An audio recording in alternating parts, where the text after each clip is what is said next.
You prefer I sit down? No, up to you. All right, okay. Well, I'm standing. So, thank you very much, and thank you for your loyal service to the Democratic Party and to San Francisco. I am Mark Leno. I have been a small business owner here in San Francisco for 40 years, as well as serving on the Board of Supervisors for 4 years, State Assembly 6 years, State Senate 8 years. And when I arrived in San Francisco, way back in 1977, as a 25-year-old queer Jewish kid looking for a safe place to land, San Francisco opened its arms and was very welcoming to me and provided me a lot of opportunities, basic opportunities like to rent an apartment, to start a small business, to be able to work hard and to succeed. And these are opportunities that are in rare supply today. And so I am running for mayor because I think it's time for a new direction at City Hall. Our crises of homelessness and housing affordability and availability are completely out of control. And so we need a mayor who is going to be thinking big and thinking differently, and also it's important to be thinking regionally because all of the problems that we are facing are not unique to San Francisco. They are regional, they are statewide. And if we're going to solve them here, we need to be thinking about doing so Bay Area-wide. And then to reject cynicism, because there'll be a lot of folks saying we can't do it, we can't get it done. And then finally to demand results. And results like I accomplished when I was in Sacramento my 14 years. I'm the only legislator in the state who has been able to amend the Ellis Act. Did that by amending out single-room occupancies from the Ellis Act, thereby saving 12,000 of San Francisco's most vulnerably housed from homelessness. Is that 3 minutes to go? Yeah. Okay, all right. And as well as to amend the Fair Employment and Housing Act to include gender identity, thereby protecting anyone non-gender conforming from discrimination in housing, employment, in public accommodations.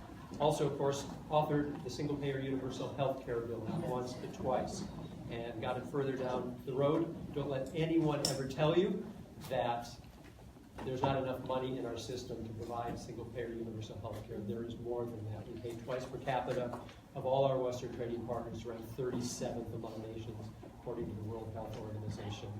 And then also was able to author the bill that raised California's minimum wage to $15 an hour, the very first state in the country to do so. And by doing that, we gave over 5 million Californians a raise and lifted 2 million people out of poverty by the time we get to the $15 an hour, because it will no longer, finally, be legal to pay a sub-poverty wage in California. And we've got an escalator in it, so it will be adjusted for cost of living. Will never fall below the minimum wage again. And then just additionally, $120 million to save City College in the depths of its accreditation crisis.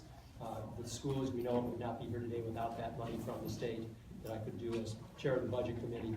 And $500 million, more than both of our affordable housing bonds, to expedite the creation of 3,300 affordable housing units at Mission Bay, Trans Bay, and the Hunters Point Shipyard. Just yesterday, you may have seen some of the press, proposed a plan to end street homelessness in San Francisco by 2020, and I believe we really can do it.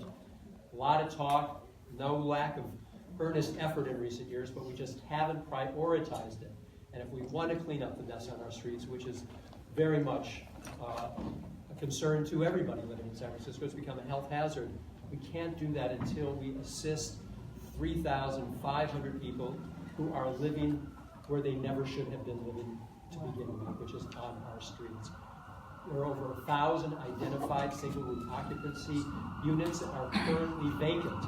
We need to work with the owners of those buildings, identify the funding, and there'll be a lot of savings from many departments: police, fire, San Francisco General Hospital, Department of Public Health, DPW, if we can assist getting folks off the street, and another 1,000 on a waiting list just to get into shelters. So put our minds to it, make it a top priority, and get it done.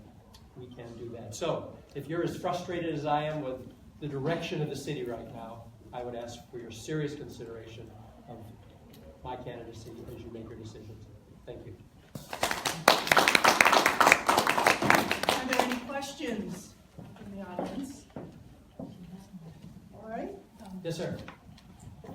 Yes.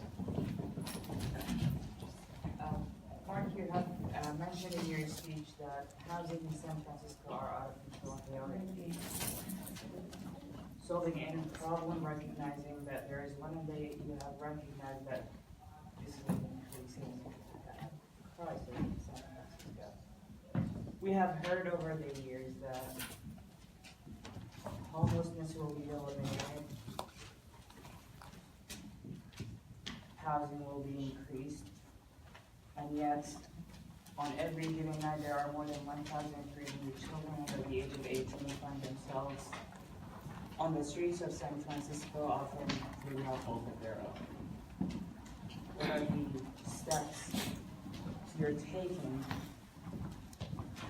to eliminate the crisis of homelessness with the ambitious goal that you set to eliminate homelessness by 2020? It's a great question. Thank you for it. And I do want to clarify, because some of the press accounts were not as accurate as they might have been. We recognize there are about 7,500 people who identify as homeless in San Francisco without their own place. About 3,500 are living on the streets on any one given night, and that's our focus between now and 2020, to end street homelessness by that time. And yes, that would certainly include the children who are living on the streets and the families who are on the streets. There are some private funding sources that are specific to ending family homelessness, so there are opportunities for public-private partnerships. Tipping Point, of course, has been working for many years and has pledged $100 million from private sources. So again, we're going to get as creative as possible, but for the immediate future, what I'm focusing on is making use of existing units that are available, as well as recognizing that even as unwelcoming as shelters are, and we know that they put up a lot of hurdles currently with regard to being in and out by certain hours, you can't bring in your partner, your pet, or your belongings, and still there's a waiting list of 1,000 people who want to come in out of the cold and out of the rain. And so there's this urban myth that people want to stay on the streets. That is not the case. So we've got to, again, prioritize it, and even if it's temporary, while we build the permanent supportive housing necessary to finally find homes for everybody, at least find shelter and navigation spaces for them. I also just want to add one other aspect to answer your question. I was really shocked to realize some of the low rates of homeless participation in public services and benefits that are available to them. Only about 1/3 of those who are homeless and whole are participating in food stamps. And only about 1/4 are receiving general assistance from the county. So we're leaving a lot of money on the table to help people who are desperately in need. 8%, of course, there are some age considerations here too, but only 8% are getting Social Security and SSI, SSP. So there's a lot more that we can be doing. May I ask why that is the case? Actually, we have another question back here. You can certainly take that question after you. So with regards to SB 827, Yes. Are there amendments that could happen that will actually make it agreeable? Is it possible, you think? And if so, what types of amendments would you want to see to make it agreeable? Certainly. So I'm open to amendments I want to see, but there's a fundamental problem for me with it, which is the idea and the concept. There's a one-size-fits-all land use and policy for the very challenging issue of housing and greater affordable housing. 10% of San Franciscans I know it's a statewide bill, but I want to focus on San Francisco right now. 10% of San Franciscans can afford to purchase market rate housing. Only 15% can afford to rent market rate housing. So if we're going to talk about more housing, we've got to talk about housing for the vast majority of us, which has got to be below market rate. Yes. All this market rate housing is not addressing the fact that 85% of us cannot access it. So, what does San Francisco's housing market have in common with the rest of the state? In many ways, very, very little. So it has a fundamental problem. And I've also seen the great downside of a one-size-fits-all LSAC throughout the state of California. It's caused us a lot of hardship. It has our rental market has nothing to do with Fresno or San Bernardino, but we got this one-size-fits-all. So we can learn from some past mistakes. If there's a way for greater participatory planning, which is in many ways antithetical to what 827 is about, I'd be open to looking at that. How do you make allowances? If San Francisco... What's that mean, participatory planning? Community planning processes, sure. And, you know, if San Francisco were exempted from it, I don't know that he'd be able to do that, but that would certainly change my opinion of it. Because, you know, I'm not arguing with him that there are parts of the state that are not building any housing and any affordable housing at all. We saw what the mayor of Brisbane said as he proposed 3,000 new jobs just south of the city, and when asked where will they live, he said, oh, San Francisco will take care of that. I understand that's what the senator is trying to address, places that aren't. But maybe there are some thresholds, given that San Francisco is building more housing and more affordable housing than any other county per capita in the state. Maybe we shouldn't be dragged into this, but a fundamental problem, and not certain if there are amendments that would make it palatable.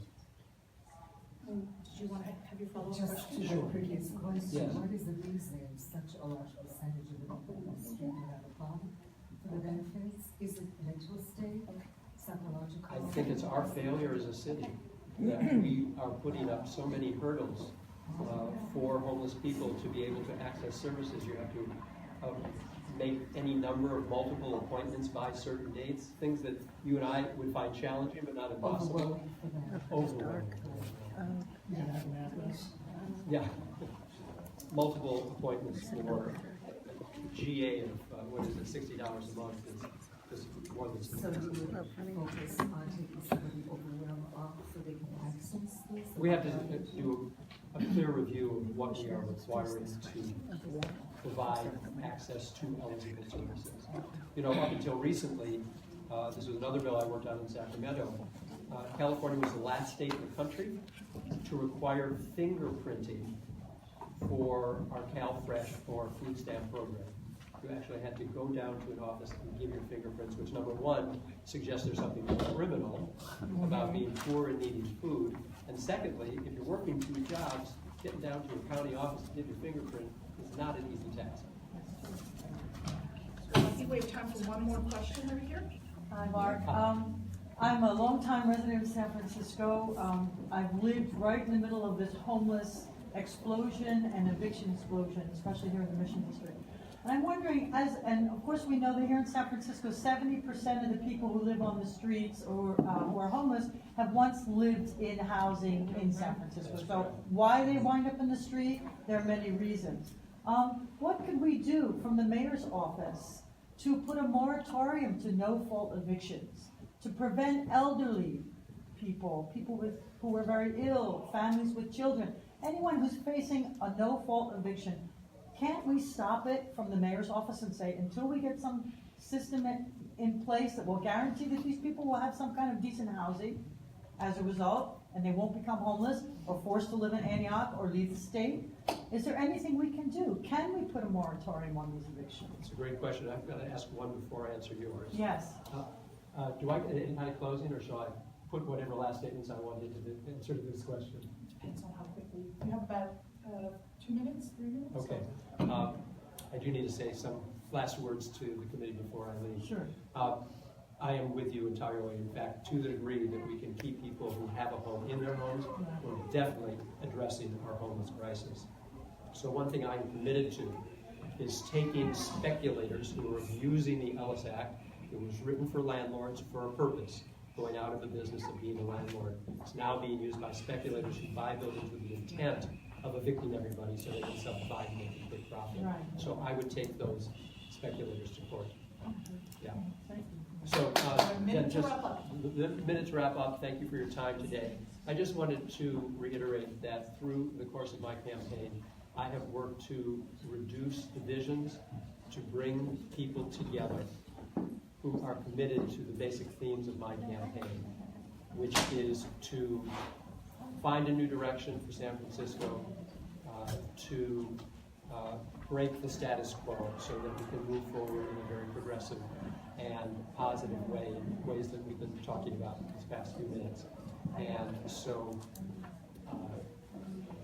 I will continue to do just that, work together with people who are looking to find fundamental change, a new direction to end the status quo.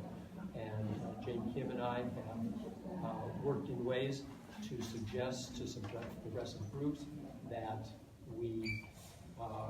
they consider dual endorsements, and a number of them already have, and so I will continue to work on this, and I ask for your support.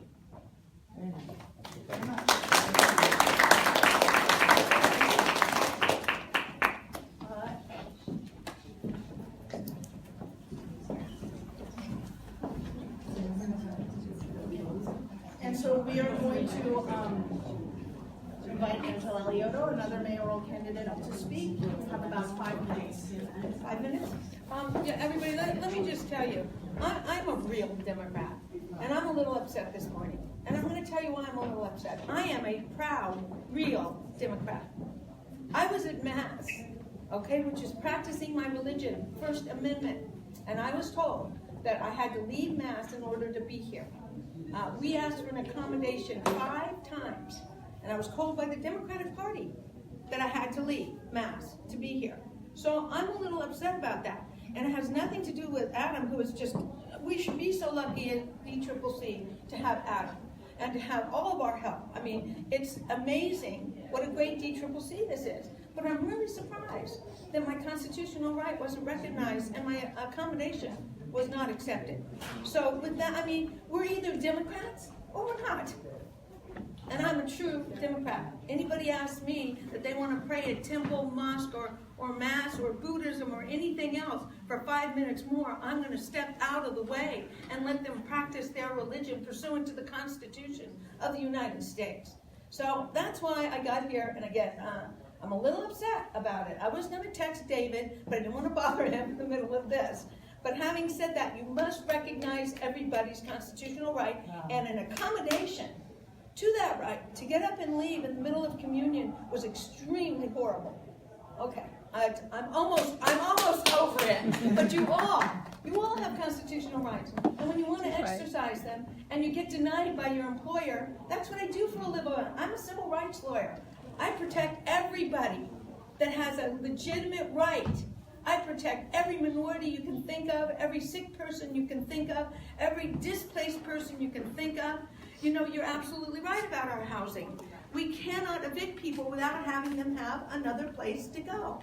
I have fought Ellis Act for years and years and years, and won every time I did it, because I'm a true believer in the 3 minutes. I'm a true believer in the right to the pursuit of happiness in the United States of America. Now, let me just quickly tell you. I'm going to go on here about homelessness. From 2005 to 2012, we actually housed 11,000 people in single units, giving them dignity, giving them pride, giving them an ability to get back to work, which they did. We have over 4,000 people who are still in the units, the same unit, with a lack of recidivism that we put them in. You all, that is really, really wonderful. And in 2012, when Gavin went to Sacramento, all of the housing that we had in the pipeline for permanent supportive housing of the formerly homeless got moved over to affordable housing. And as most of you know, affordable housing is not affordable. No. It's not affordable. You have to be making a lot of money to live in this city. It's disgraceful. We need to build more below affordable and formerly homeless housing in our city. And I sign on to the 5,000 that Mayor Lee suggested, but I believe we even have to build more. In 2015, Harvey Rose, who is very honored in our city as the budget analyst, when I was the president of the Board of Supervisors, we did very little without asking Harvey Rose's professional opinion. In 2015, he said, You all need to go back to the 10-year plan because it was working. It was working. And now we have Tent City. Now we have people all over our streets. Believe me, there's no way anyone, and Mark Lino and I go back 20 years, 25, 30 years. I truly respect Mark. But the idea of housing everybody by 2020 or 2021 or even 2024, that would be almost impossible. Though I do believe by 2020, I'll join on with the tents, getting the tents off of our street and getting people into decent living. There's a whole Latino community and family down the street living in 4 different tents as though it's their home. I went and sat with them and I said, would you come with me if I gave you units? Each family have a unit. And they said, yes, in a second. I've never met a homeless person that wouldn't leave the street when I sit and talk with them. Never. So people that tell you how obnoxious homeless people are, don't believe it. Every homeless person out there wants a home. Every homeless person wants a home. And when it comes to crime in our city, it's just totally out of control also. And we definitely need to do a 3-pronged approach to that, which in my opinion is a full staffing of the San Francisco Police Department, a full staffing of the San Francisco Fire Department, and a full staffing of our emergency services. And great training that goes along with this. I'm not saying just let anyone become a cop. I'm saying with great training, sensitivity, and an understanding of the great city of San Francisco that we are. I see my time's up. Sorry I started this out a little upset, but That's all right. So I'm a civil rights lawyer. Thank you very much. We have a few minutes for questions, so if anybody has any questions. Don't be afraid to ask me any questions. All right. Yes. This one over here. It strikes me that tackling homelessness on a long-term scale is obviously highly tied to housing. But we've got so many homeless on the streets today, really suffering. What would you do in the mayoral office to really tackle this? I see like there are some groups, like in District 3, we've got the North Beach Citizens. They're doing amazing work.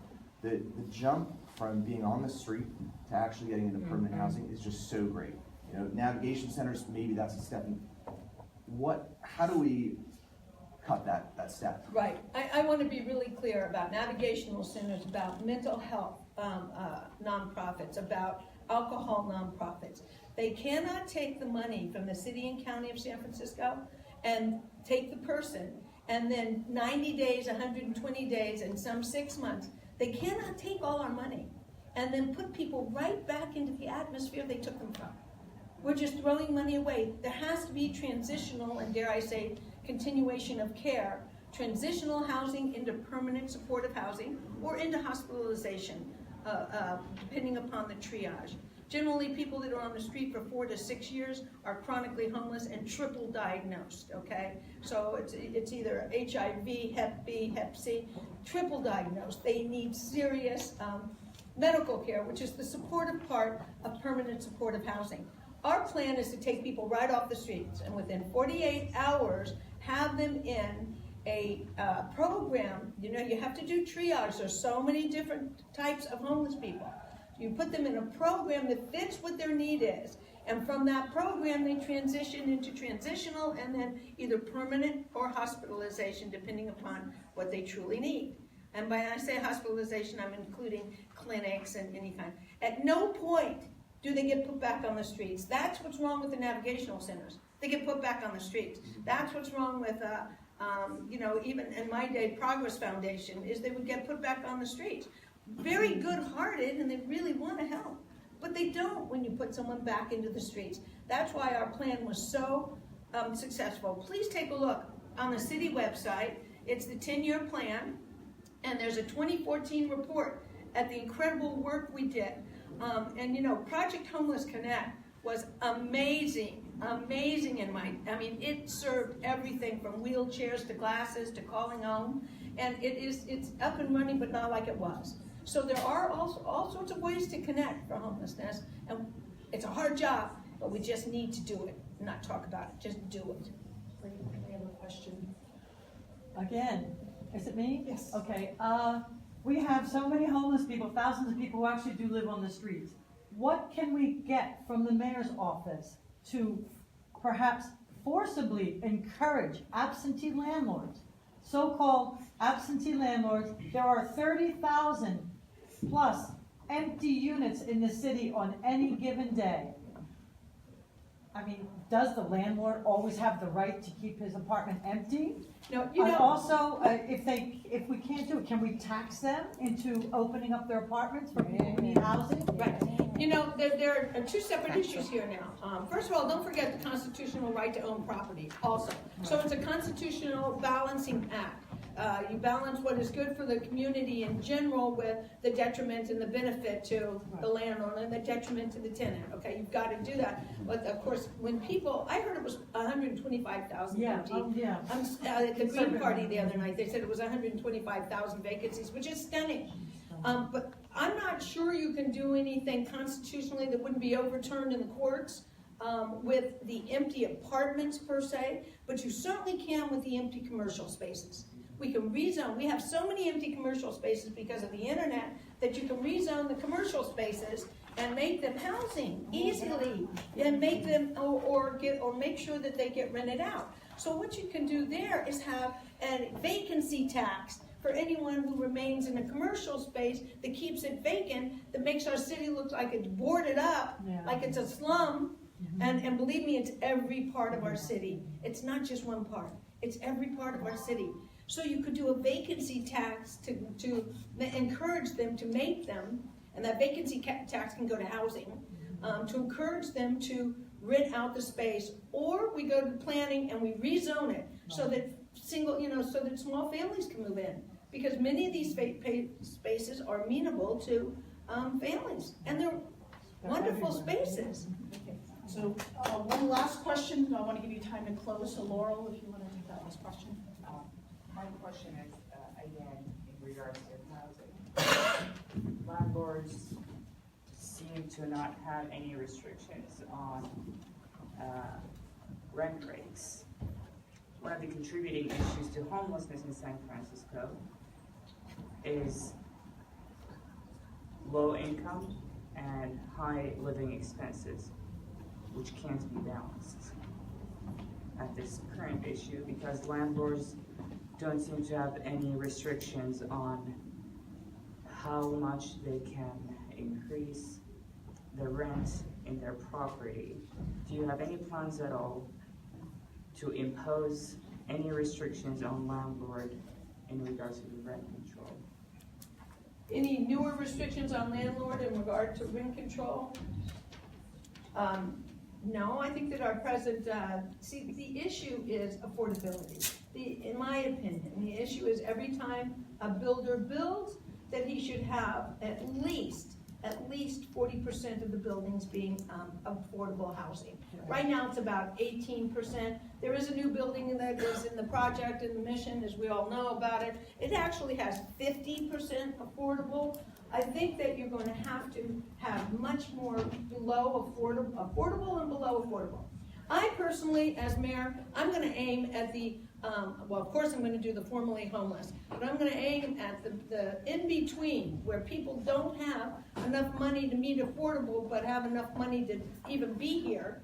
I'm going to aim at that group, which is below affordable housing. And you know something, when we did our homeless housing, we did mixed housing. There would be three floors of formerly homeless, 3 floors of below affordable, and 3 floors of affordable. And you know, I think that we can talk to our developers to make sure that they, when they even first apply, before they put any money into it, have the ability to give us some kind of mixed housing. I know that there's a new one that has some housing for the gay community, has some housing for the elderly, and has some housing for the disabled, all in one building. That's the kind of building that I would absolutely advocate for on a regular basis. Not advocate for, I would do it. Sorry. I'm sorry, actually, there isn't time for a follow-up, just because we're running late, so we do thank you. All right, for being thank you. here. Thank you all very much. I appreciate it. Don't forget the constitutional rights in the general field is being violated. Call me, I'm very good at that. I love you, Democrats. I love you. Just to warn you, we are live streaming, so you just put that out to the entire Well, that's city. good. So, we'd like to invite Thank you. and so you'll have about 5 minutes to present, and we'll take some questions. Okay. Hopefully there's enough time for closing. Hi, everybody. First of all, get out your sunglasses. I know I'm bright today. My name's London Breed. I'm running for mayor. I'm really excited to be here today, and I just want to talk to you a little bit about, my history of growing up in the city, the work I've done on the Board of Supervisors, my vision for San Francisco, and why I'm running for mayor. I grew up in San Francisco. I grew up in the Western Addition community and public housing, and I'm really fortunate to be here, but unfortunately that didn't happen for so many people that I grew up with. So it's why after I finished college, I went back to the community and I dedicated my life to changing and saving lives. I'm really proud of the work that I did at the African American Art and Culture Complex.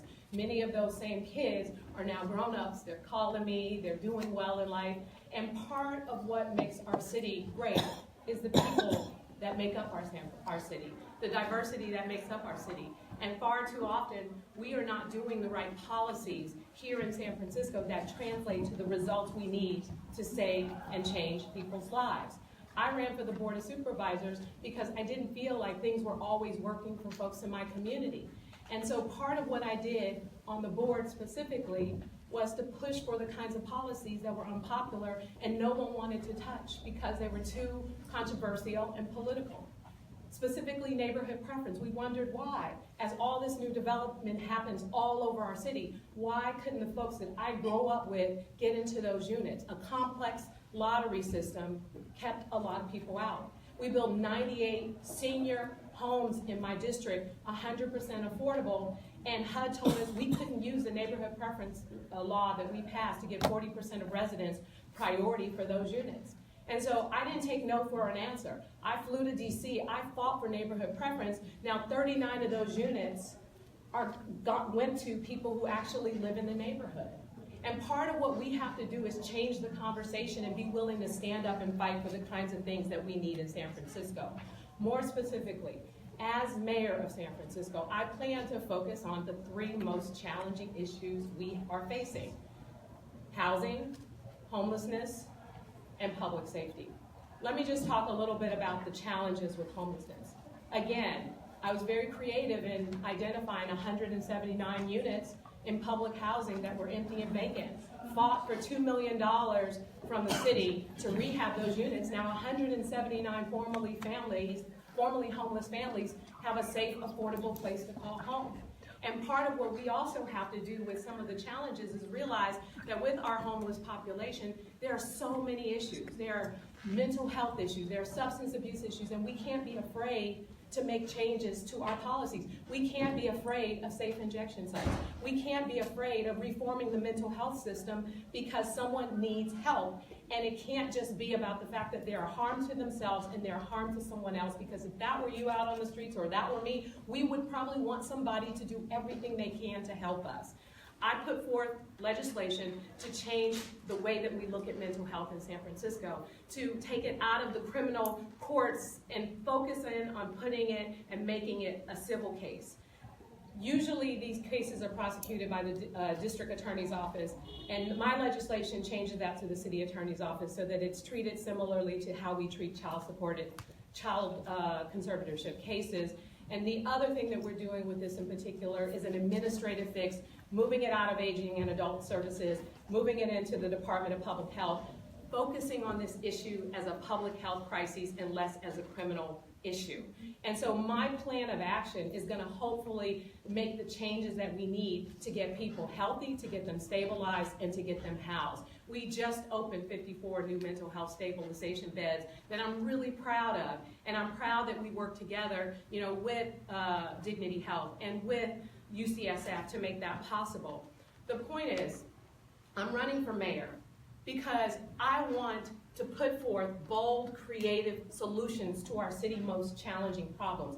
I want to see a San Francisco that works for everyone who is a part of the city. I want to continue to work to put forward the creative ideas and want to make sure that we do so in a way that educates the public about how, for example, safe injection sites could actually save and change lives.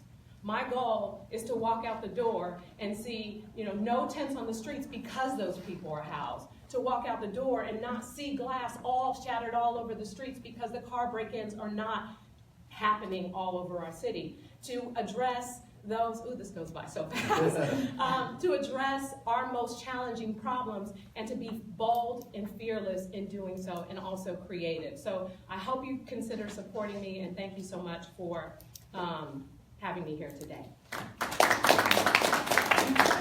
For ECC members?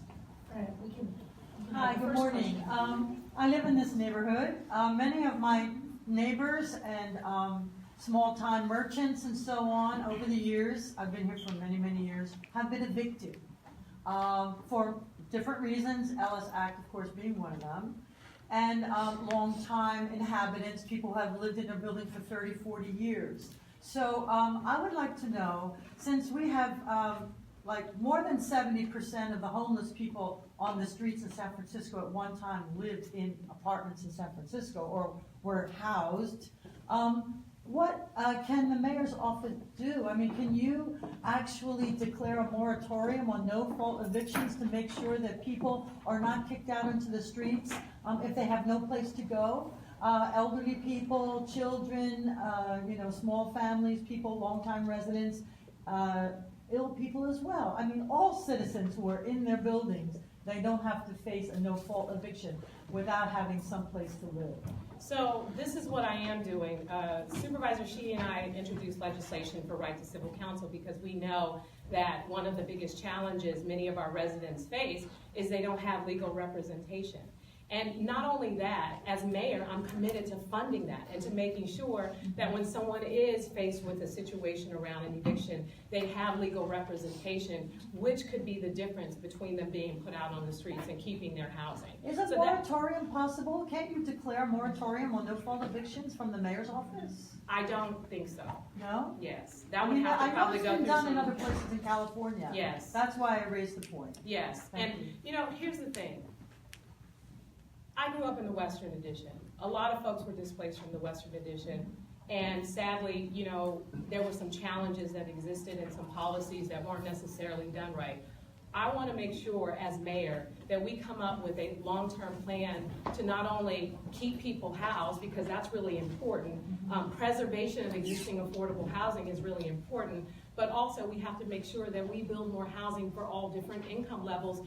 And also more important, when we build this housing, how do we make sure that the people we know who need that housing get into that housing? That's why neighborhood preference is so important. That's why giving our homeless folks who are sadly living on our streets priority to access that affordable housing is so important. So I am committed as mayor to do a long-term plan of action around housing that includes preservation of existing affordable housing, keeping people in their homes, and also building more and making sure the people we know need it the most have some real chance of actually accessing that housing, which has been the biggest challenge here in San Francisco. I know there's lots of questions. Sorry, we only have time for one more, and it's going to be Peter. Thank you, President Reed, for being here. So SB 827 is kind of the talk of the town this week. What is your position on that bill?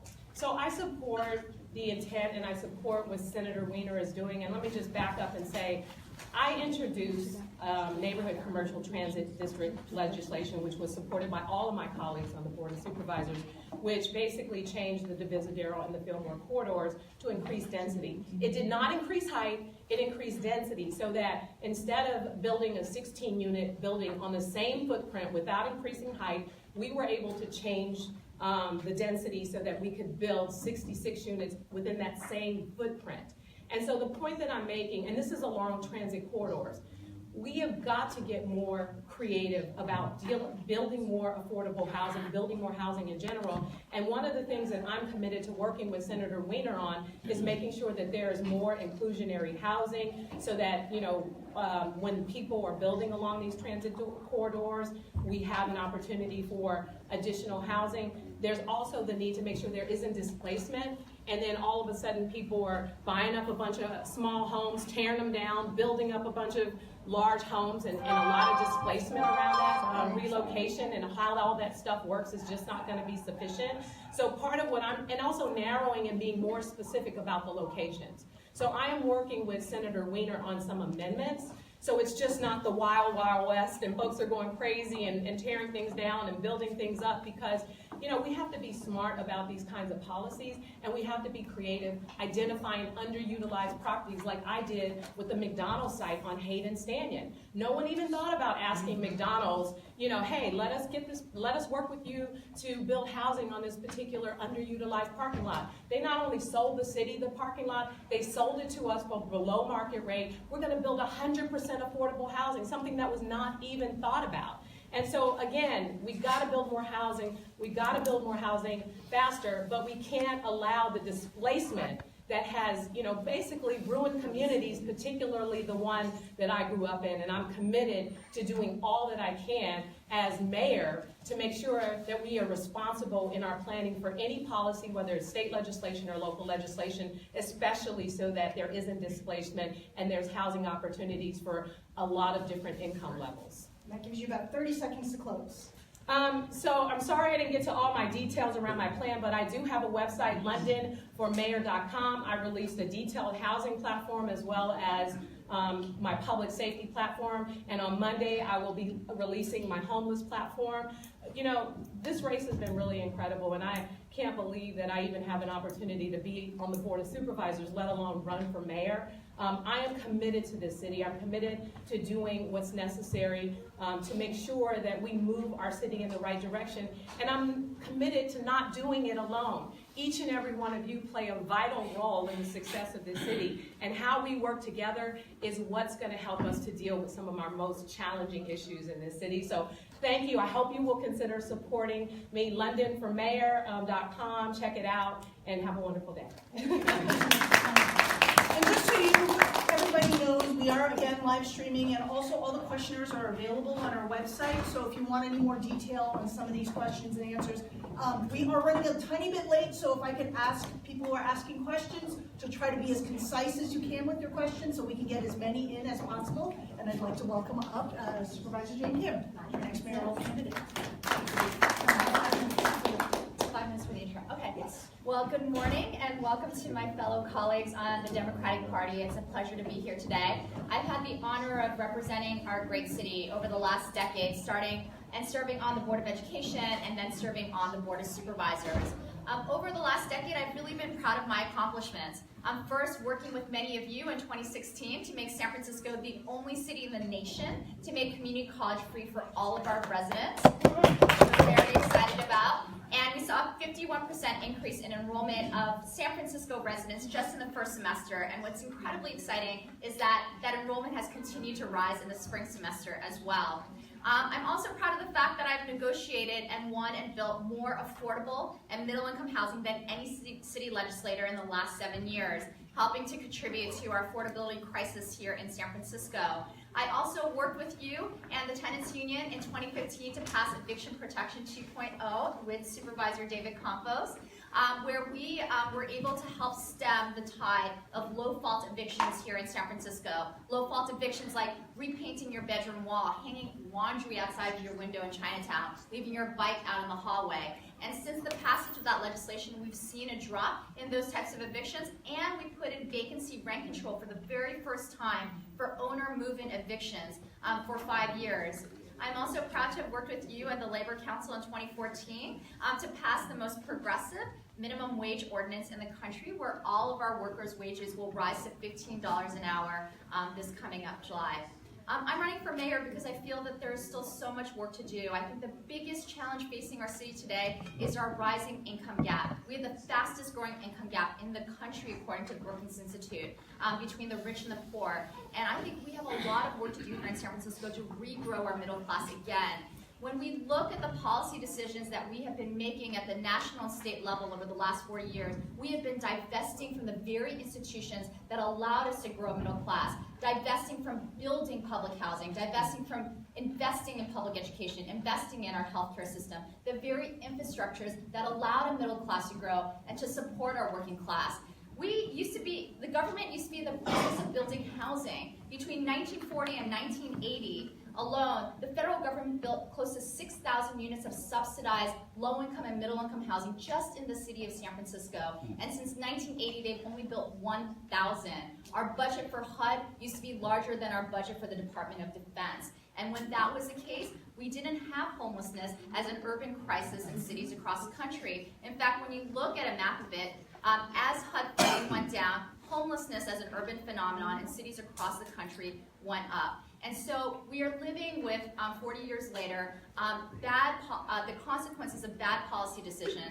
And one of the reasons why I'm running for mayor here in San Francisco in particular is that I think San Francisco has an opportunity to be an example for the rest of the country, because we are not just a fairly liberal city, we're also a very wealthy city, which means that we can afford to enact dream policies that other cities can't even fantasize about. We've made community college free. Oakland can't make Laney College free. Daly City can't make Skyline free, but we were able to do that here because we have an immense amount of wealth here in our city. And we should be able to garner that wealth to invest back in the very social infrastructure that our country has divested from and show the rest of the country what it means really to make America great again. And so for five years from now, I'm hoping that we'll show the data from City College and what it meant to San Franciscans to make community college free again. We know that the average job available for a City College graduate is on average $11,000 more than for the same individual with a high school diploma. So as we invest in housing and education and healthcare again, what does that really mean for San Francisco? And can we turn back the tide of what we've seen, which is our shrinking middle class, which I really think is one of the greatest challenges facing our city and our country today. The middle class used to make up 45% of San Francisco's population. It now makes up 33% as of 2012, which is the last data point I have. And I'm pretty sure it has dropped precipitously even more than that.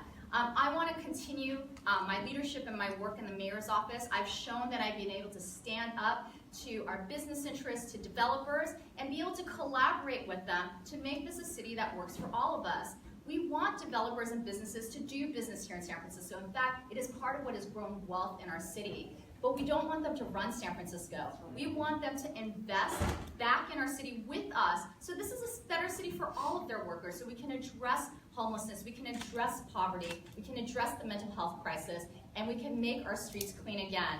I should add that my top priority as mayor of the city will be cleaning our streets. That is something we can do. We can double the number of street cleaners and double the number of monitored public restrooms. Thank you, Adam. Thanks for adding the ring. Thank you, Supervisor Kim. Are there any DCCC members? Oh, sorry about that. No, that's careful. Are there any DCCC members that would like to ask her a question? I want to open up for the members first. Okay, seeing none, I'll open to the public. Oh, Petra, sorry, I didn't see you. Petra. So can you, the Wiener's bill, can you explain that transit policy, SB, and how it really targets San Francisco? Yeah, so I came out in opposition to SB 827 this week. And, you know, at first blush, it's a great concept. Why shouldn't we build more housing around transit-rich corridor? In fact, that is what I have done in the district that I represent, in the South of Market, Mission Bay, Treasure Island, and the Tenderloin, where we have built more transit, we have increased height and density. But in exchange for building more affordable middle-income housing and investing more greatly in transit, as we confer more value to land, we absolutely have to ask those developers to share that value back with us. When you add 10 stories to a parcel, you're giving developers money. So as we give them money, ask them to share some of that money back by building more affordable middle-income housing and more transit, more schools, more parks. SB 827 does not do that. That is the biggest problem with SB 827, is that we give developers more value and money without asking for anything in exchange for the neighborhoods that they're building in, and also to make the neighborhoods a healthy and balanced place to live. The second issue that I have with SB 827 is that it targets the areas that actually invest in public transit, right? So San Francisco has invested in public transit. So SB 827 upzones 92% of parcels here in San Francisco, but it doesn't upzone Marin, Napa, Millbrae, Palo Alto, Pleasanton. all the cities that refuse to invest in public transit. So I'm also worried that there's going to be disincentivization amongst our neighbors from building any public transit because they don't want to build the housing as well. I serve on the Metropolitan Transportation Commission, where Supervisor David Campos was the leader for many years, and one of the things that I've been pushing for with our San Francisco, Oakland, and San Jose partners is by linking more of our transit funding to actual production of housing. So you don't get funding for your highways, you don't get funding for transit unless you're actually meeting your production goals for housing as well. That's the way we get to build more housing throughout the region. But I think it's important to not just be against something, you also need to propose an alternative. And there are many ways for us to build more housing, even just in San Francisco. One program I really support, and actually Scott Wiener was the author of that, is building more accessory dwelling units. We can build thousands of ADUs throughout San Francisco, raise the value of single-family homes, and actually build these units affordably and quickly throughout San Francisco to help address our housing crisis. And those units are rent control. What we have to do, what we're finding right now is that planning is all over the place on the design guidelines, and the fire department has been very reluctant to approve these ADUs because of their own code. So we as a city need to work to streamline that process. Second, we can build more 3 to 10 unit buildings throughout San Francisco, but we should do that with an area plan and with a local process. I absolutely support more height and density, but we should do that with a process. Every neighborhood isn't the same, and so we need to do that with our neighbors. Thank you. So we have another question from Member Alexander, and I see Member Baraka. And then if we have time, we'll open it up for the rest of the public. Member Alexander. Thank you, Supervisor. I was wondering if you could explain your child care measure. Sure. And what I'm you're coming back at doing 2:40 actually to do that, but Oh, you are? Okay. but do you want? I can answer. We got Proposition C, so C for childcare. How we won that one. But it is a $140 million commercial gross receipts measure on commercial landlords, so on the money that they make from commercial rent, to make San Francisco's single largest investment in childcare ever. It is going to do 3 things. One, we have 2,500 low-income and homeless families on the wait list today for childcare. We will immediately wipe out that list. It's about $30 million. Second, we are going to raise subsidies for the very first time ever for middle-class families. We know that middle-class families are also struggling to live in San Francisco, and we want to make sure that we are subsidizing their childcare as well from 0 to 4. And then finally, we're going to raise the wages of childcare workers. It is an equity issue. 82% of childcare workers are women of color and immigrant women. We actually pay women the least. I mean, that's just the truth. And when we talk about minimum wage is a women's issue. 2/3 of minimum wage workers are women. So the measure will do those 3 things. We've also set aside 15% of the measure to go towards the general fund with an eye towards helping to fund minimum compensation ordinance. It will produce about 20 to 25 million for the MCO, which is about half of the cost of raising the wages of our lowest paid city workers. And I'll be able to answer a ton of more questions at 2:40 p.m. when I come back. Member Baraka? Hi, Supervisor. One of the questions that we brought up when you came to Alice many years ago was the quality of life issue of living in the Tenderloin and it being so dirty. Yep. How has that changed, and what worked there, and what can work throughout the city? I noticed that you mentioned that at the end of your spiel, so I'd like to hear from you on how we could change that. Yeah, so when I ran in 2010, there were a few issues that Tenderloin residents brought up over and over again, and one of them was human feces. So on my time on the board, I worked to initiate the first ever pit stop program here in San Francisco. They're publicly monitored restrooms. They're these mobile vans, and we placed 3 in the Tenderloin. But it took a while for us to initiate the program because the residents didn't just want a bathroom, because the J.C. Deco bathrooms had become dense for criminal activity and drug usage, and people didn't feel safe using them, even if they needed to use the bathroom. So we added this element where we hired people to monitor the bathrooms all day. And so they're there all day. They clean the bathrooms every hour on the hour. We make sure that they're stocked with hand towels, toilet paper, hand wash, and that they're super clean so people want to use them. In the first 6 months of just the first 3 pit stops in the Tenderloin, we saw 60% reduction in steam cleaning requests in the neighborhood. And inadvertently, we also saved 2,200 gallons of water a month during the drought because of the reduction in steam cleaning requests. We've expanded that program. We have 3 more on Mid-Market, 3 more in the south of Market, and we added 2 more in the Tenderloin, and I know we also have 1 in the Mission, and I believe 1 in the Castro as well. Back in 2016, I asked for the mayor to make this a citywide program. It did not happen, but I'm 100% committed to making sure we double the number of publicly monitored restrooms throughout the city, because that is one way we can help reduce some of the, at least the human elements of the litter that we're seeing. I also believe that we have to do a lot more for street cleaning. It has gotten worse. In 2015, there were 40,000 calls for street cleaning services throughout the city of San Francisco, a third of which was in the district that I represent. Last year, it doubled to 80,000. So we are seeing an increase of dumping, human feces, on our streets again, and I think we have to double the number of street cleaners. I know it's not the answer to the root causes of the problem, right? We have to address poverty and homelessness and mental health crisis and drug abuse. But in the meantime, we can clean our streets. That is something I think a mayor can do. We can double the number of street cleaners. It will make a difference. Hong Kong, just to give you an example, has 6,000 street cleaners. We have 258. Now, they have 7 million people, so it's not a fair comparison, but even if we just double the number of street cleaners we have, it will meet the ratio of cities in Asia.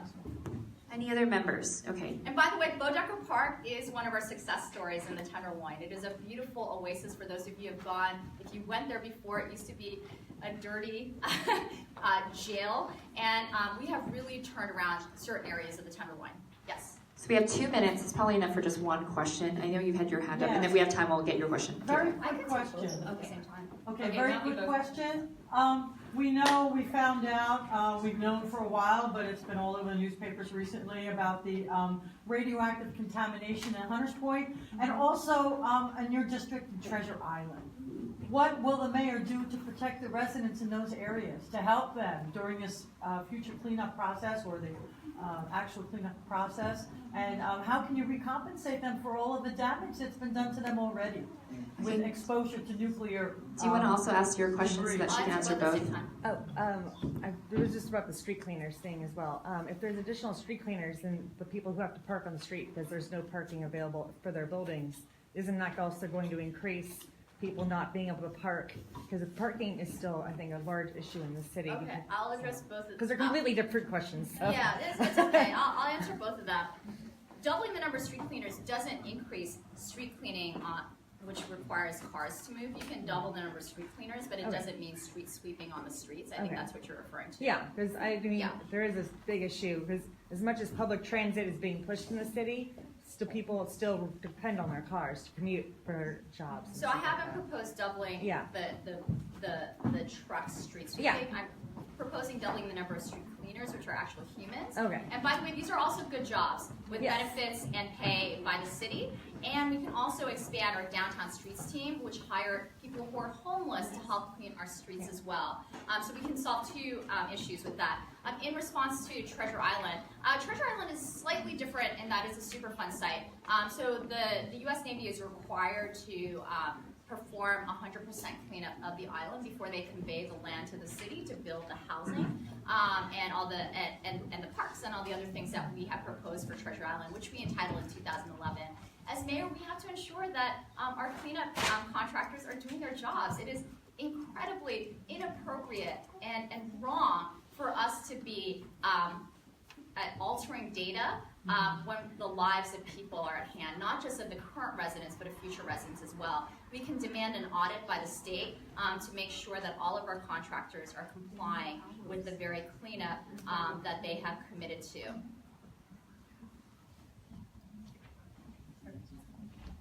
Great. Thank you. Thank you so much, Supervisor. All right. Thank you so much. The endorsement of the Democratic Party, and I want to thank you all so much for your time today. Next, we'd like to invite Amy. Would you like to come up? You actually brought your questionnaires. Yes, I was asked to print 45 of these 10 pages. Thank you for reading through our questionnaires. And For those of took you, up a whole ink cartridge, so I'm passing them out. Thank you. And we'll make sure to recycle them too after they're read. They're also available online on the SFDCCC website for those of you that want to follow along. And there's also more in the back. There you go. Paging Pratima.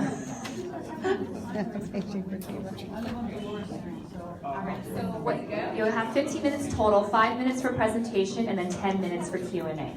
Okay, since I was asked to print these out and use the life of a small tree, why don't we go ahead and use them and read them together. So on page 2, if you turn there, I've been asked, what have I done with the Democratic Party? Why is my participation in the Democratic Party noteworthy?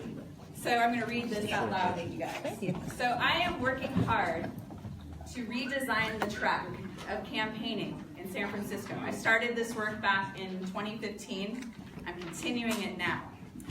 So that we can focus on policies and actionable initiatives in the Democratic Party, rather than the status quo of personalities, insider politics, and fundraising. Because currently, that's what the media loves, right? Is those kind of things to report on, rather than the issues.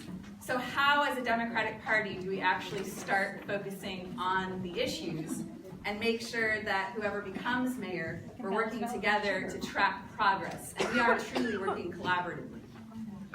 Regardless of whether the DCCC endorses me, and I think you should in a vote 1, 2, 3 slate with myself, Jane Kim, and Mark Leno, I hope that you work with me to promote and build upon the Mayor Outcomes Tracker that I have developed for this campaign and as a framework for future campaigns. So this is really a transformative effort so that we have a framework we can use, because I went through the 2015 process and I saw how that went. And we had an opportunity in 2015 to really shape the direction of this city. We did as well in 2011, but we should have all united in 2015 to go in a different direction. Even if you thought Ed Lee should have been that leader to take us there, we needed to course correct what had been going on for the last 4 years, right? So that to that end, I have developed this outcomes tracker so that voters, Democratic organizations, and media can gauge the progress of our mayor, because I want all of us to think of it this way. This is a trial run, right? We have from June 2018 to June 2019, right? Really, that we can track this progress, and then whoever's mayor, and probably currently the people who are running this time around, are also going to run in 2019. So we need to do this in a way that we're truly tracking these things. So now if you turn over to page 7 with me, or actually page 6. So I was asked, what specific policy changes would you propose to address the issue of chronic homelessness in San Francisco? So I have the link to the outcomes tracker there. You can get there at weissformayor.com as well. But this is what I'm asking of the Democratic Party. I would actually not be running for mayor right now if I felt that currently this was a priority for any of the candidates. To stabilize the 3,000 to 3,500 people that are living without access to a toilet, secure sleep, and organization on our streets and sidewalks. So that's the #1 thing I put, and that's for a reason. I have a plan that we can stabilize what's going on our streets. I developed a tool called an Encampment Livability Index, which can first be used to work interdepartmentally with encampment residents that exist right now on the streets, with DPW, with the neighbors. This is something I've been developing and piloting for 2.5 years with the St. Francis Homelessness Challenge. I sent this proposal to Jane Kim. Last year, she said she would move forward with this proposal. I sent this proposal to London Breed, didn't get an email. Jane Kim, to her credit, is the only one who actually responded, but has not really implemented or worked together on this particular issue. People are saying, let's put more money into DPW. One thing you should really know is that currently we are spending $8.7 million on DPW for just encampments. That tripled from 2015's cost of $3 million. So we've invested the money through the Lee administration there, and we have the ability to redirect that. The same with SFPD. We're currently spending $20.6 million a year on encampments. The outcomes are unacceptable.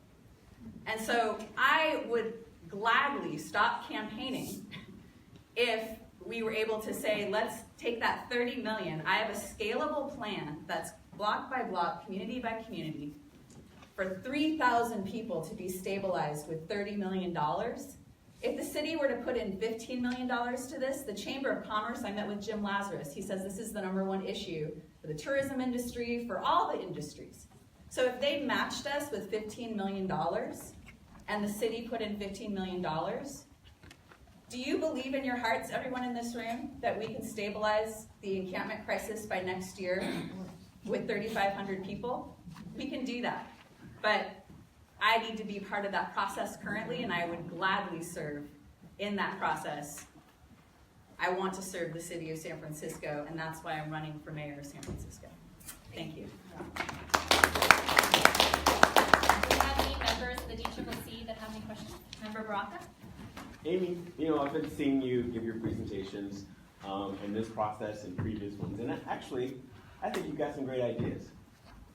My butt comes in when I think about evaluating you in a public office already. And I'm not comparing you to Donald Trump at all, but we saw that he had no experience. He got there. We know what a disaster it is. So what I'm saying is, it sounds like you have what it takes to do this kind of work. But you also have to think about, we as a people want to be able to see you be effective in a job working with other departments, working with other people, so we have an idea of what you would be like as an administrator. So can you address why you go from 0 to 60 and running for mayor without running for another public office, that we can see kind of your track record in office? That is a great question. Thanks for asking it. So I actually believe I am one of the most qualified people to lead the city in this time, because I have spent 20 years in direct service work, in program development and program evaluation, looking at individual, collective, and organizational well-being. So I have experience working in a psychiatric hospital, in harm reduction programs, in HIV and AIDS programs, in leadership and development programs, in mental health, in transitional housing. So all of this breadth, I want to put together in this global sense of how we lead a transformative process for San Francisco to go from what we're currently at, which is our neighbors and neighborhoods and systems are in crisis. I know how to take those issues and actually heal them and stabilize them, thinking strategically. So I went back to school to SF State in 2008 to 2010. I got a degree in organizational development, and my forte was program evaluation and also strategic management and planning. Those are the things that I really gravitated to in that work. So I started a nonprofit after I graduated called Neighbors Developing Divisadero, because I realized we need to come up with the strategic yes for the issues that we're facing. Because I saw Chase Bank being rewarded in my neighborhood, and I got taken under the wing of Gus Hernandez and Dean Preston, who were fighting City Hall about their decisions about that. So at that point, I really didn't know much about the global economic system, but I saw it playing out at the neighborhood level, and that's when I realized, the neighborhood and the national. Understood, but why not run for supervisor? Why not run for? So I've actually invested my time in building those solutions, and then I did run for mayor in 2015 because I actually felt that by working with the community, showing up at all these meetings, connecting with people, that I didn't really hear a yes at that time from the progressive movement. I heard a resist and push back. And I understood that. I understood, because resisting and pushing back is important against displacement. But I had the long-term vision and understanding that after 2011, we were gonna have tech boom displacement 2.0. Like, I saw that, and then I wanted to understand it more, so I devoted myself to neighborhood development and mechanisms to do that together. Then I ran for mayor. That gave me a different launch pad to be able to say, okay, I can focus on the encampment crisis, because one of the things I wanted to do was stabilize the encampment situation and not accept it anymore that this is an intractable problem. And so, inspired by Francis of Assisi, who says, first do what's necessary, then do what's possible, I started the St. Francis Homelessness Challenge. That is where I've done the work that you're asking of me. I have met with department heads from Department of Homelessness, from Department of Public Works, from, I've talked with Barbara Garcia. I have worked with SFPD on the ground, DPW on the ground. And the way I describe this is very similar to when I worked at the Santa Cruz AIDS Project, and I didn't really know about the holistic well-being of the body at that point, but I learned about the HIV virus and how it affects the whole system, so then I started to become more of a systems awareness person, but it was through that crisis of HIV. So I am a much stronger candidate than I was 3 years ago, because I've been working on the ground, and my bread and butter is program evaluation and needs assessment issues. And so I actually know how to work with the existing department heads, all the players, how they're connected to this, and I want to joyfully lead everyone at the table because I'm a facilitator. So did you know, I'm gonna elaborate on this. Did you know, because I'm gonna answer your question, I really, Please. and I do, but did you know that I started something called the Safe Organized Spaces Working Group, Mission Housing Development Corporation, Lava May, Downtown Streets team. I have members of the Democratic Socialists of America in there, as well as members of YIMBY Action. I am actually a bridge that can bridge people through values and critical thinking and a pragmatic vision that are usually on different sides of the table. The only thing that I usually get attacked for is that I refuse to hate certain people, because I will work with anybody together for the greater good. And I get attacked for not kicking out Sonia Traus from YIMBY Action from our working group to address homelessness. I'm not gonna do it. I'm not gonna kick someone out. But why not run for a different office? Why not run Because for supervisor? great question, the last 2 years I have seen that Jane Kim and all the other supervisors have been pushing back against the administration, and they all said, we can't do this. We can't do this, Amy. And I said, well, why don't we change the legislation? And then Phil Ting created AB 932, which allows us to actually change the code locally to say that these are reasonable building standards for small shelters. Because here's the thing, I have an insurance agreement, I have a license agreement, I have worked with all of these partners. We have a plan that's ready to go. All we need is the city to say, yes, let's treat this like a crisis and stabilize it like a crisis. But they haven't been doing it, and you know why? They say because the mayor's office, the fire department, XYZ won't do it. So then Phil Ting comes along at the state level and says, here's AB 932, and we throw a party. We're so excited because guess what? This means we're gonna be able to do this. He also passed AB 857 that lets us have access to Caltrans land. Woohoo! We're ready to go. But no, because London Breed is supposedly involved in administrating AB 932, it's not a priority for her. Jane Kim's office didn't know that AB 932 was something that we could use as this tool. You know, so I'm saying I would gladly go back to just leading my organization, the St. Francis Homelessness Challenge, or joining another organization, or joining the Department of Homelessness to do this work. The reason I am running right now is because nobody has said it's possible to do what I know is possible, and nobody has the political will to do it. Mark Leno saying he's gonna end homelessness, street homelessness by 2020. He's saying he will immediately put 1,000 people into SROs. Let's have a time frame on that, because immediately to get private property activated is not so immediate in what I know about how real estate works, right? And then he's saying that he wants to build a few, like as many navigation centers as possible. That's not gonna cut it, you guys. We could have a true summer of love and logic if you have a healer, direct service worker, organizational development expert leading the city over the next year. I have 42 and counting measurable outcomes that you could measure me by. And by the way, I wouldn't be an island, I'm a bridge. I would work with people who I admire who are currently in this system, such as I love what Sandra Lee Fewer is doing. She's leading the charge on the public bank, right? So I haven't gone, I'm not gonna take a job at CCSF as a commissioner or get on this other board or do this thing so I can build my career in politics. I am very much focused on what is necessary and possible. And so that is why I am doing this. There are some things that you could do as supervisor though, right? Sorry, we are a bit out of time. I'm gonna give you like 10 seconds to wrap up and that's it. Well, that was my closing speech, everyone. But please, my 10 seconds is please, no matter what, go to weissformayor.com and look at this outcomes tracker. And let's at the very least do that over the next year. We'll see where we get over the next year with whoever's mayor.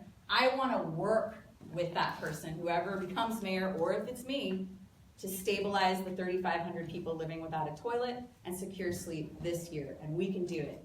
All right, thank you guys.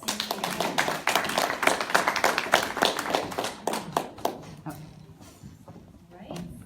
Looks like our next candidate 1, 2, 3 isn't here yet, so I think we can bring up Raphael. Okay, Raphael, would you like to come up? Out of order. Thank you. We have Raphael Manaman, who's a candidate here for District 8 Supervisor.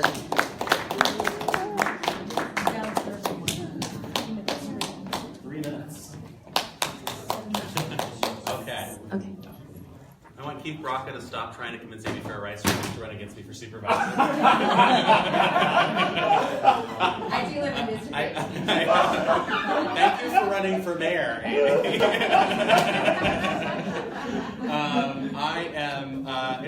I love Amy Farrah Rice. In some ways, I'm the opposite. Like, I actually have spent the past 20 years on these commissions and boards and doing all this stuff. I'll tell you, so many of you have heard this over and over ad nauseum. I apologize. I will tell you a little bit about me. I came to San Francisco. Oh, I'm supposed to look at the little phone. No, okay. I came to San Francisco in 1985 when I was 11 years old. I moved up here because my mother at the time was not able to take care of me. She was suffering the early stages of the mental illness that would define the rest of her life.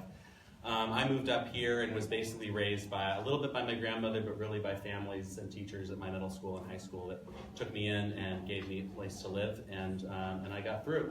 I went off to college. I got a master's in public policy from the Kennedy School of Government, where I focused on housing, urban economic development, and transportation. I got a law degree from UC Berkeley, and I've spent the past almost 20 years as a lawyer representing local governments and affordable housing developers, helping revitalize communities around the Bay Area and build thousands of units of affordable housing.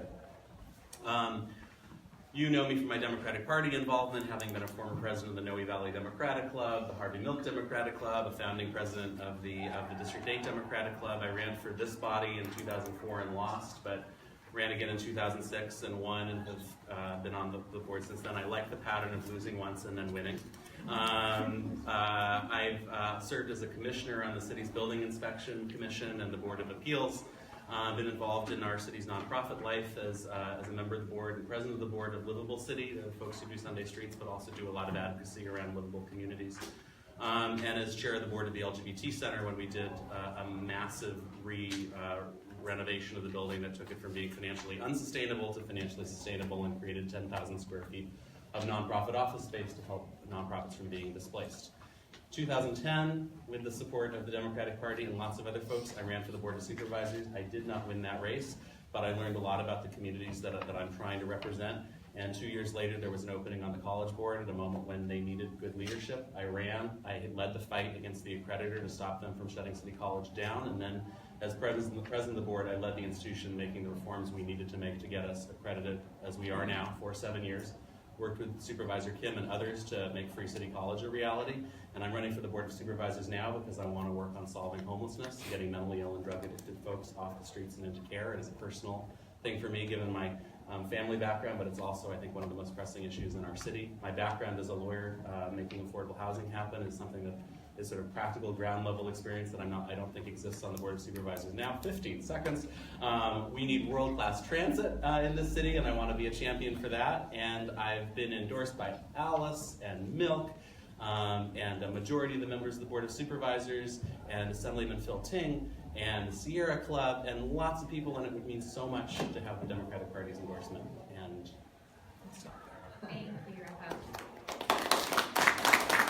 So let's start with DCCC members that might have questions for Rafael. Do we have any? Oh, Mr. Galata.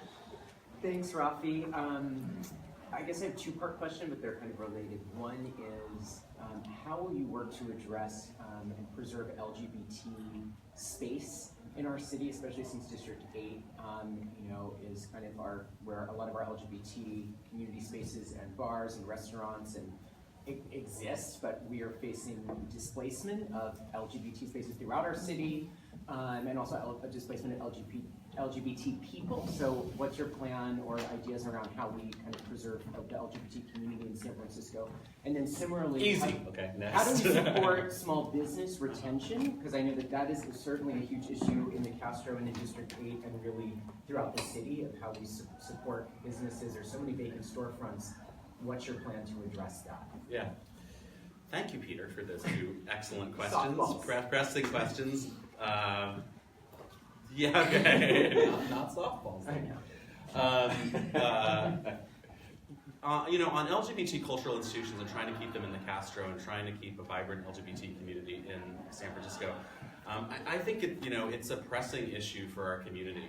When I was in high school and college, San Francisco was electing reliably two or three supervisors, LGBT supervisors, to the Board of Supervisors. We're now down to one. And that may or may not signify a broader decline in the role of the queer community in San Francisco politics, but it's a little concerning to me. More concerning is the fact that the neighborhood that where the two neighborhoods where queer people kind of built a queer community in San Francisco, in Polk, just 2 weeks ago or a week ago, Juanita Moore led a march to commemorate the loss of all the bars. And in the Castro, I think there's a growing feeling that most queer people cannot afford to live there.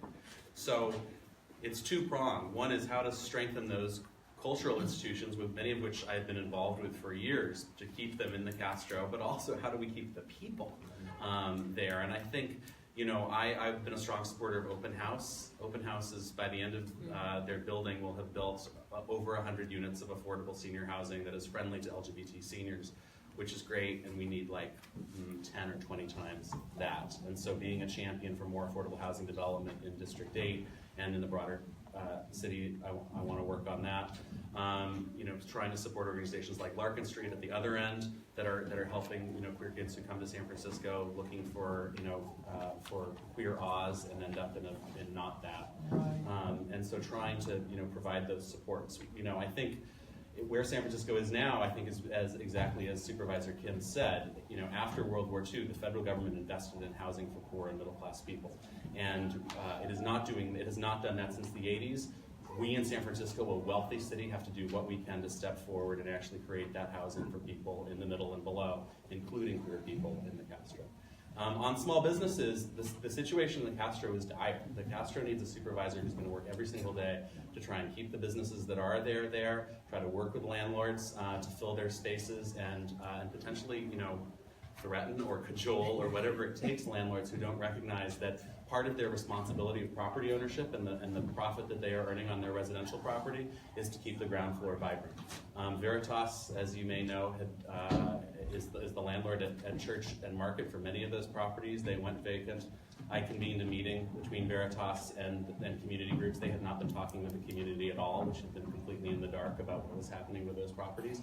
They have now made publicly a number of commitments about the work they're going to do to try and get those properties filled up, and as supervisor, I will be on them incessantly, and then working with other property owners. For some property owners, it's just hard. They may not know what they need to do to get the ground floor filled, and so a supervisor's office or the mayor's office can help facilitate that, and some property owners don't care, and so we need to do things to make them care. So we have about 3 minutes for questions. Any other members? Okay, none, okay. So you have a question, any other folks from the public that want to ask? All right. Hi, Ralph. I've already asked lots of questions about housing. Okay, so no more. This question has to do with Lyft and Uber.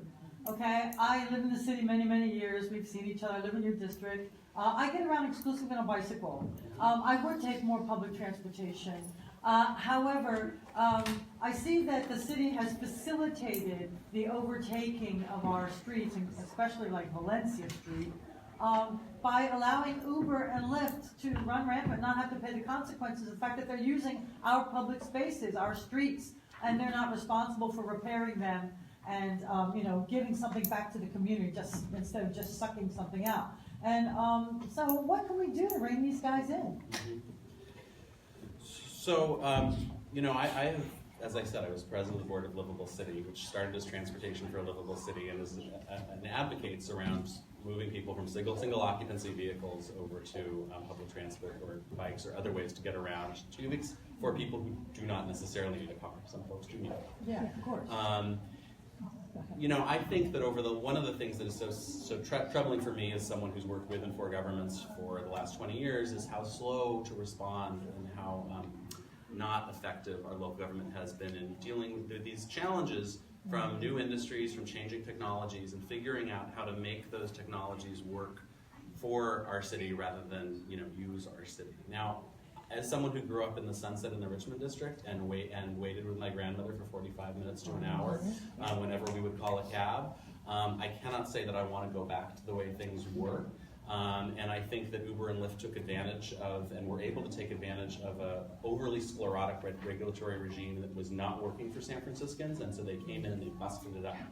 Now, obviously, it is also not working for us now in the sense that our streets are becoming increasingly congested and replacing a single, a person driving a car with a person riding in a car. If it's one person, you aren't actually making an environmental progress. You're actually just sort of treading water, and that's not good. So I think that we do need to try to get a better handle. I don't want to get rid of Uber and Lyft. I think they are having an impact on our public transportation system. I think there are costs, and I think that as we can measure those and figure out ways, I think it's appropriate for us to have an impact fee or a tax on the TNCs. And I think it's appropriate for us to, look at ways to measure, work with those companies to measure their impact on the streets, so we would, so that we actually know what's happening, and then try to regulate to the extent we can, given that our local regulation is so heavily limited by the state PUC. Yeah. So. Great, thank you. All right, I guess we're out of time. Thank you so much. Thanks, everybody.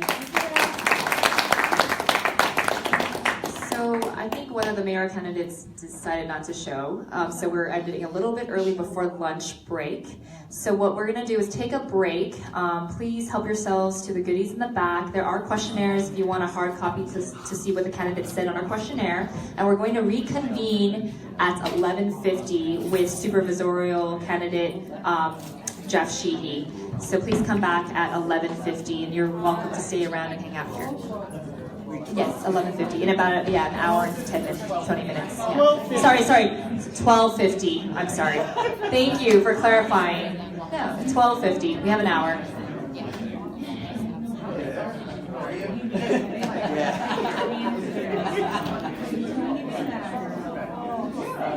It's okay, math is hard. No, I was looking at the clock and thinking, oh, maybe spring forward or backward. I was So what does that say? This guy is saying someone's trying to comment with a comment.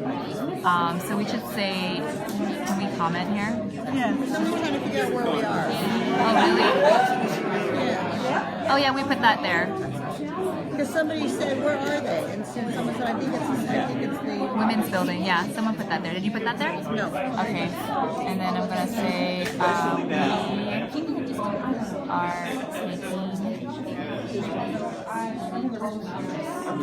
Megan, nice to meet you.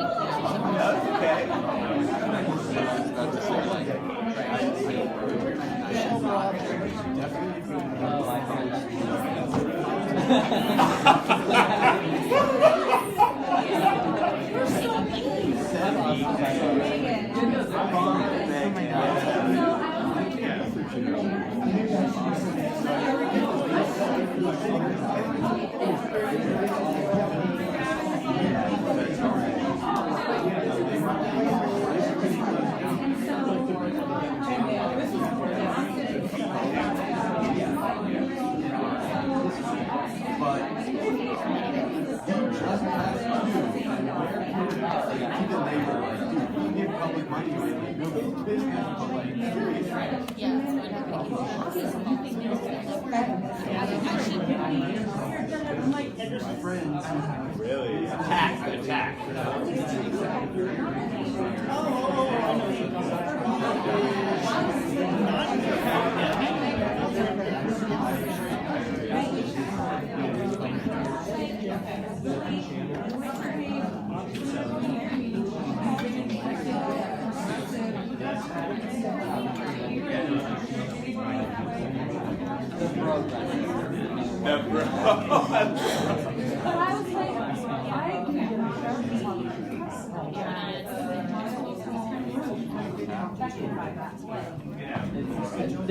They're coming as a good party.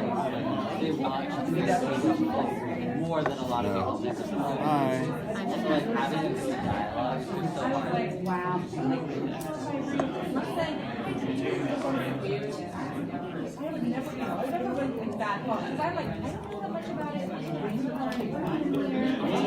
I really encourage you. I understand how.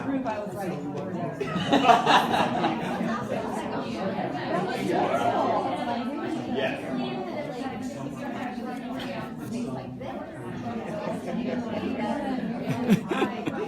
Showing up and telling Two people. Oh, but two people are watching Santa right now. Next candidate.